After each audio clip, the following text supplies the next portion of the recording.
Welcome back, chemistry fans. I am your host, Mr. Garrison, and on today's episode, we are going to try and learn how to deal with heat graphs. So let me share my screen with you, and let's get started on this one.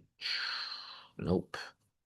Screen share, and boom, here we are. Okay, so get rid of that. Okay, now here we go. No, one more time. Sorry about that one. Okay, it's asking us to draw an exothermic cooling graph. Okay, so first off, we have to sort out that there are three different types of graphs. This mentions nothing about a reaction, so we know it's not going to be the Hill type of camelback graph. This one doesn't mention state of matter, so I know it's not the Y, so that leaves us with the stair step. So it's going to look something, whoops, something akin to this. However, because it's exothermic, it is actually starting on high and then it's going to cool off. So this is the structure that we need to have. And it says that it condenses at 80 degrees. So that's where we have our first plateau. And our second plateau, it says it then freezes at 40 degrees Celsius. So that's our first graph that we needed to do. Now, the second one does say that it's a state of matter. That means that it will be a Y-type looking graph. And it says that the substance melts at 1 atmosphere and 20 degrees Celsius. So we can put that 1 atmosphere just like right down here, 1 atm.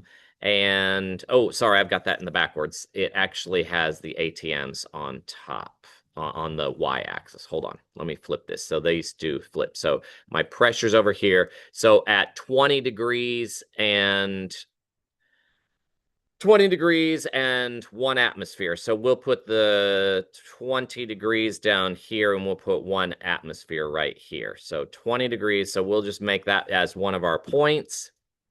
And then it evaporates at 1 atmosphere, but at 85 degrees. So that's where we're going to place our 85 degrees is out here. And then it has a triple point. It says of 0.7. Okay, so we're less than 1, so that's okay.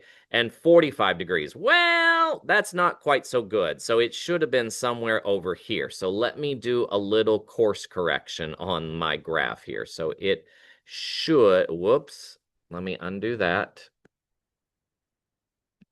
So my course correction has me coming more like this. So here would be my, boy howdy, have I made a mess here of this. Let me try this again.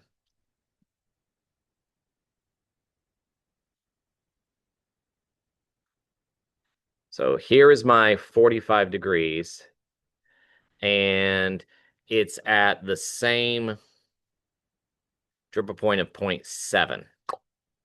Okay, so we're talking this graph needs to be something like this, where both those are basically the same 85 degrees, and then 20 and 1 atmosphere, and here's our 0.7, and so here's our 20. So something along that line is what it should look like, where the Y is a little bit more open, a little bit more flat on this one. Okay, and then finally, number three, endothermic graph. So it's taking in heat, so it's going up. So our structure should look something like that. It says that it has an internal energy of 500. And okay, so this is endothermic. This should say it's exothermic. So I got to change that. In your homework, it will say exothermic. I don't know why it says endothermic there. It requires an additional 300. So we're up here at 800 for the activation energy.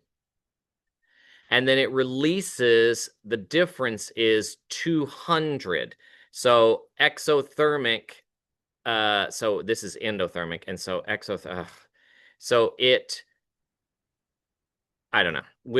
I'll draw it both ways. I will draw it both ways. So it's either going to release 200 or it's going to gain 200. And so if it gains 200, we would be up here at 700 because my delta H would be like that. That's if this were an endothermic. I don't know which way I'm going to do it. So I'll just show it both ways. If this were exothermic, the graph would be going down. I would start up here at 500. I would have 800. It would release 200, and that would make it down here at 300.